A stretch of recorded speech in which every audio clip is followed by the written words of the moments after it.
Science का 6 lesson start किया था। ओके 7 खत्म किया था हम लोगों ने और 6 लिया था, स्टार्ट भी किया था और उसका नाम है कंपोजिशन ऑफ मैटर। एलिमेंट तक हम लोगों ने खत्म किया था।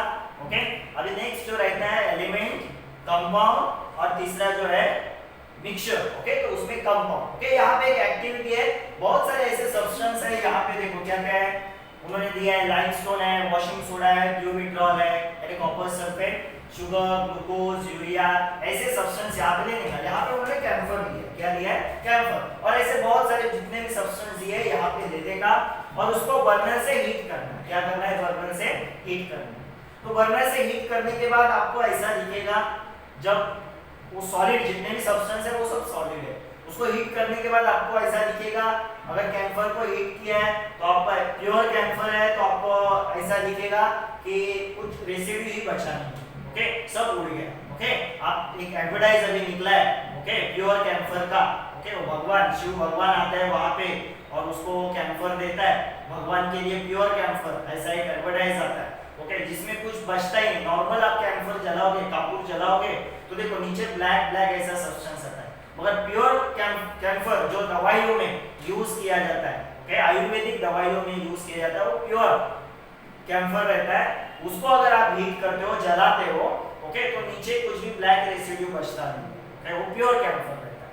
तो कैम्फर को हीट किया है तो क्या आपको नीचे रेसिड्यू दिखेगा, हीट करने के बाद क्या बचेगा, और ऐसे बहुत सारे सब्सटेंस है, उसको आपको ऑब्जर्व करने का है कि हीट करने के बाद क्या बचता है, ब्लैक सब्सटेंस बचता है या फिर नॉर्मल ऐसा सब्सटेंस बचता है जो ब्लैक नहीं है, या फिर कुछ भी बचेगा नहीं, सब उड़ के जाएगा। ये आपको सब ऑब्जर्व करना है क्या होता है। तो उससे हम लोग को पता चलता है कि वो कंपाउंड क्या होगा, ऑर्गेनिक रहेगा या इनऑर्गेनिक कंपाउंड रहेगा, वो हम लोग को पता चलता है। तो देखो आगे देखते हैं हम लोग कि ऑर्गेनिक एंड इनऑर्गेनिक कंपाउंड क्या होता है।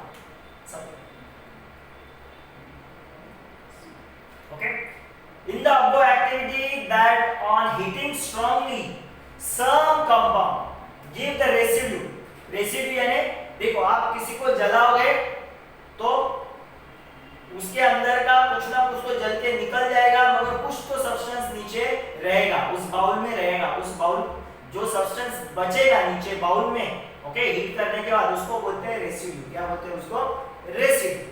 While others do not give any residue, कुछ ऐसे सब्सटेंस आपको दिखेंगे जिसमें कुछ भी रेसिड्यू बचता नहीं है, okay to give a blackish residue. और कुछ ऐसे सब्सटेंस रहेंगे जिनको हीट करने के बाद, ओके नॉर्मली उनका ब्लैक कलर नहीं है, मगर उनको हीट करने के बाद थोड़ी देर बाद आपको ऐसा दिखेगा कि सिर्फ उस बाउल में क्या बचा है, ब्लैक कलर का सब्सटेंस बचा है। Okay the blackish residue is mainly made up of carbon.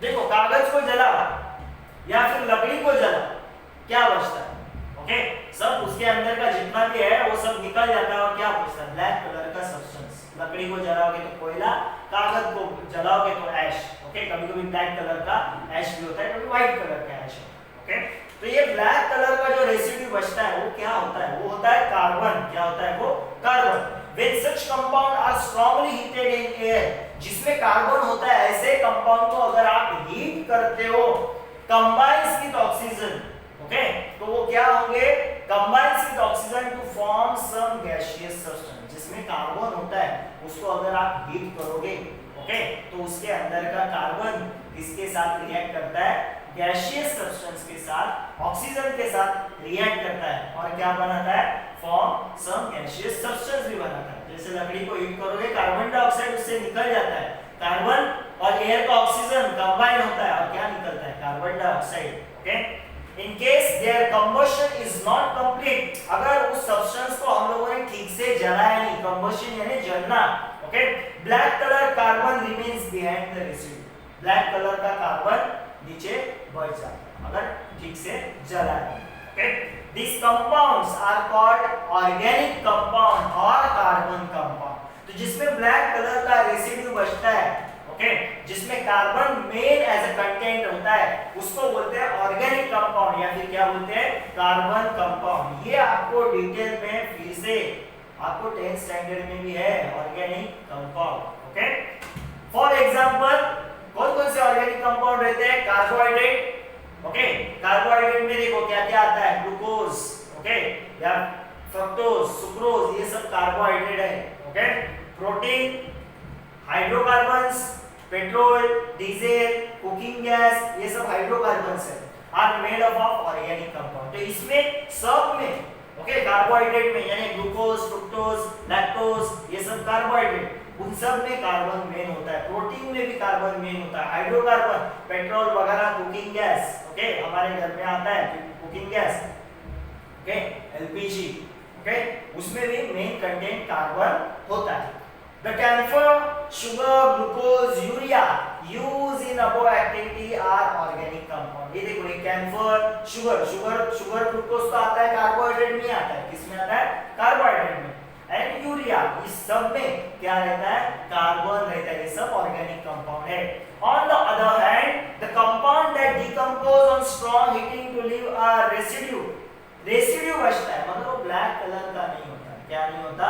Black colour का नहीं होता, उसको बोलते हैं इनऑर्गेनिक कंपाउंड। ओके, एग्जांपल है कॉमन सॉइल यानी जो हम लोग घर में सॉइल यूज करते हैं NaCl, वो सोडा, ओके वॉशिंग सोडा वगैरह, वो सब सोडा। ओके,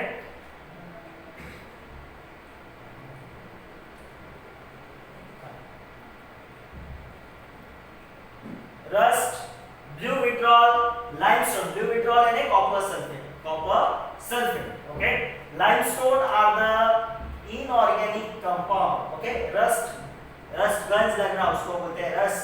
ओके, तो ये सब क्या है इनऑर्गेनिक कंपाउंड, उसमें कार्बन नहीं होता। Okay, in addition there are one more type of compound. तो ऑर्गेनिक यानी जिसमें मेन कंस्टिट्यूएंट कार्बन होता है और उसके साथ हाइड्रोजन भी होता है, मगर मेन कार्बन होता है, उसको बोलते हैं ऑर्गेनिक। इनऑर्गेनिक में कार्बन नहीं होता, मगर ऐसे कुछ है कंपाउंड्स जिसमें कार्बन है और वो इनऑर्गेनिक भी है। ओके, और एक तरीके का कंपाउंड है जिसको बोलते हैं कॉम्प्लेक्स कंपाउंड। कॉम्प्लेक्स यानी देखो नाम में ही उसके उसमें बहुत सारे कुछ तो ऐसे कंपाउंड मिक्स रहेंगे, उसको बोलेंगे complex compound. The molecule of compound have a complex structure. इसका स्ट्रक्चर जो रहता है वो बहुत ही कॉम्प्लेक्स रहता है, कॉम्प्लिकेटेड होता है, form by many atom and in the center of this structure metal atom are also included। तो एक कॉम्प्लेक्स कंपाउंड किससे बनता है? बहुत सारे ऐसे कंपाउंड से बनता है। ओके, ऑफ मेनी एटम, बहुत सारे एटम्स के कंपाउंड से कॉम्प्लेक्स कंपाउंड बनता है, और उसके सेंटर में क्या रहता है? मेटल रहता है। क्या रहता है? Metal atom. ओके, अभी उन्होंने एग्जांपल लिया है क्लोरोफिल किसमें होता है? प्लांट में, green colour chlorophyll that contain magnesium। Chlorophyll में क्या होता है? Magnesium, haemoglobin. Okay, that contain chlorophyll में मैग्नीशियम। ओके, ये मेटल होता है। Okay, haemoglobin that contain iron. Haemoglobin का स्ट्रक्चर जो है उसमें जो सेंटर में मेटल होता है वो होता है आयरन। ओके, ये है साइनोकोबालामाइन यानी जिसको विटामिन B12 बोला जाता है, vitamin B12 that contain cobalt. उसके अंदर सेंटर में जो मेटल होता है वो है कोबाल्ट। तो ये विटामिन B12, क्लोरोफिल, हीमोग्लोबिन, ये सब है कॉम्प्लेक्स कंपाउंड। क्या है? सब कॉम्प्लेक्स कंपाउंड। ओके, अगर आपको देखना है इनके स्ट्रक्चर, अगर देखना है तो आप गूगल पे जाके देख सकते हो, क्लोरोफिल डाल दो, स्ट्रक्चर ऑफ क्लोरोफिल, ऐसा मॉलिक्यूलर स्ट्रक्चर ऑफ क्लोरोफिल ऐसा डाल दो। ओके, आपको ऐसा एकदम कॉम्प्लिकेटेड ऐसा कुछ तो स्ट्रक्चर दिखेगा। ओके, इसके लिए इसको बोला जाता है complex compound. Okay, various atom in the molecule of the compound are joined. Okay, अभी ये जो मॉलिक्यूल जो बनते हैं कंपाउंड्स में, जो मॉलिक्यूल्स होते हैं जिसमें एटम्स होते हैं, ये एटम्स एक दूसरे से जॉइंट रहते हैं बाय केमिकल बॉन्ड। ओके, तो ये हो गए कंपाउंड। तो कंपाउंड कितने टाइप्स के हैं? ऑर्गेनिक, इनऑर्गेनिक, और एक दिया है उन्होंने कॉम्प्लेक्स कंपाउंड। ओके, नेक्स्ट जो है ओके, जो मैटर को क्लासिफाई किया है एलिमेंट, कंपाउंड एंड लास्ट है मिक्सचर। ओके, तो क्या दिया यहां पे देखो, 3 बीकर, एक एक्टिविटी है, 3 बीकर लिया है। क्या लिया उन्होंने?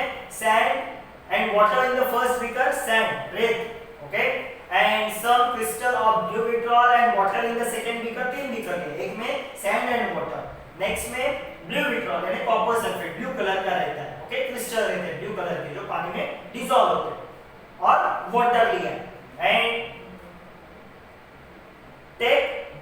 Withdrawal sand in the third beaker. Third beaker में क्या लिया है? Blue vitriol and sand. First में क्या लिया है? Sand plus water. सेकंड में लिया है blue vitriol plus water and third में लिया है blue vitriol and sand. Okay, ऐसे तीन बीकर लिए। Stir the material in all the three beakers and observe. Okay, material जो भी मिक्स किया हम लोगों ने वो स्टर करना है। ओके, अभी क्या होगा? सैंड वाटर में मिक्स होगा क्या? ओके, देखो स्टर किया तो वाटर में ऐसा घूमेगा, बाद में सेटल डाउन होगा। ये जो ब्लू विड्रॉल है कॉपर सल्फेट, ओके, जिसमें रहता है, ओके, वो क्या होगा? डिसॉल्व होगा पानी में। क्या होगा? डिसॉल्व। और ऐसा आपको ब्लू कलर का सॉल्यूशन दिखाएगा। ओके, अभी नेक्स्ट है sand and blue withdrawal. Sand and blue withdrawal, ये दोनों भी सॉलिड है, दोनों को मिक्स करोगे आप, जैसे कि शुगर एंड सैंड या शुगर एंड सैंड, उसको अगर आप मिक्स करते हो तो देखो ऐसा आपको एक सर्टेन मिक्सचर दिखेगा। ओके, वो एक दूसरे के अंदर पूरे मिक्स नहीं होंगे। आप उसमें से शुगर भी आइडेंटिफाई कर सकते हो, सैंड भी आइडेंटिफाई कर सकते हो। फर्स्ट में भी आप वाटर आइडेंटिफाई कर सकते हो और सैंड में भी सैंड भी आइडेंटिफाई कर सकते हो। सेकेंड वाला जो है ब्लू विड्रॉल प्लस वाटर, पानी में अगर हम लोग ब्लू विड्रॉल डालते हैं, कॉपर सल्फेट डालते हैं, पूरा डिसॉल्व होता है, तो उसमें आपको सिर्फ वो ब्लू कलर का सॉल्यूशन दिखेगा, उसमें पानी को आप आइडेंटिफाई नहीं कर सकते हो। ओके, तो क्या किया? The part of a matter having uniform composition is called phase. Okay, अब फेज किसको बोला जाता है? The part of a matter having uniform composition, उसको बोला जाता है फेज। अभी क्या है देखो, write the third column of the table the number phase seen in each beaker after stirring. Okay, while all the components of a mixture form one phase, it is called homogeneous mixture. Okay, तो यहाँ पे दो phase है। कितने phase है? दो, sand and water. First में क्या है? सैंड एंड वाटर, ऐसे दो फेज है। सेकेंड में कौन से दो फेज है? Blue vitriol and water. Third में कौन से फेज है? Blue vitriol and sand. ये थर्ड बीकर में फेज है। Okay, when all components of the mixture form one phase. Okay, तो फर्स्ट में देखो सैंड एक फेज है एंड वाटर एक फेज है। जब दोनों को मिक्स करेंगे तो सिर्फ एक ही फेज दिखेगा। कितना फेज दिखेगा? एक ही, तो उसको बोलते हैं होमोजेनियस मिक्सचर। तो हम लोग पहले में देखते हैं, सैंड एंड वाटर को मैंने मिक्स किया। ओके, तो क्या होता है? मिक्स करने के बाद भी मुझे सैंड भी दिखता है, वाटर भी दिखता है, तो ये होमोजेनियस हो गया क्या? नहीं। ओके, अभी नेक्स्ट देखो, जिसमें दिखा है उन्होंने ब्लू विट्रॉल प्लस वाटर। पहला मुझे ब्लू विट्रॉल भी दिख रहा था सॉलिड फॉर्म वाला, एंड वाटर दिख रहा है लिक्विड फॉर्म वाला, वाटर भी क्लियर दिख रहा है। अभी दोनों को मिक्स करने के बाद मैं आइडेंटिफाई नहीं कर पा रहा हूं कि वाटर कहां पे है। ओके, तो मुझे सिर्फ एक ही फेज दिख रहा है। वहां पे क्या दिख रहा है? एक ही फेज, तो वो हो गया होमोजेनियस मिक्सचर। जैसे कि आप पानी में शुगर ऐड करो, मेरे पास दो फेज है, शुगर एंड पानी। अगर दोनों को मिक्स किया तो मुझे पता चलेगा क्या उसमें शुगर किधर है? नहीं पता चलेगा, तो होमोजेनियस मिक्सचर। पानी में सॉल्ट ऐड करो, ओके, सॉल्ट एक फेज है, वाटर एक फेज है, दोनों को ऐड किया, स्टर किया, सॉल्ट डिसॉल्व हो जाएगा पानी में, तो कितना फेज बन जाएगा? एक ही फेज बन जाएगा। ओके, तो दो अलग अलग फेज मिक्स करने के बाद सिर्फ एक ही फेज बनता है, उसको बोलते हैं homogeneous mixture. When the components of the mixture are distributed into two or more phase, उसको बोलते हैं heterogeneous mixture। जैसे देखो सैंड एंड वाटर को मिक्स किया, दो अलग अलग फेज को मिक्स किया, ओके, मिक्स करने के बाद भी वो उसको हम लोग आइडेंटिफाई कर सकते हैं, सैंड एंड वाटर को आइडेंटिफाई कर सकते हैं, तो हो गया वो हेटेरोजेनियस। एंड यहाँ पे भी देखो ब्लू विट्रॉल एंड सैंड को मिक्स किया, तो वहां पे भी आप आइडेंटिफाई कर सकते हो, सैंड को अलग कर सकते हो, ब्लू विट्रॉल को अलग कर सकते हो। या फिर ऑयल एंड वाटर को मिक्स करो, ऑयल एंड वाटर को मिक्स करने के बाद आपको ऐसा दिखेगा कि वाटर नीचे है और ऑयल का लेयर ऊपर है, तो ये भी हो गया हेटेरोजेनियस मिक्सचर। हेटेरोजेनियस मिक्सचर में दो फेज इजीली दिखता है, या फिर उसको आप सेपरेट कर सकते हो। क्या कर सकते हो? सेपरेट। होमोजेनियस मिक्सचर में हम लोग जो दो फेज जो एक दूसरे में मिक्स होता है वो सिंगल फेज बन जाता है, उसको हम लोग सेपरेट इजीली नहीं कर सकते, बाय फिजिकल मेथड नहीं कर सकते।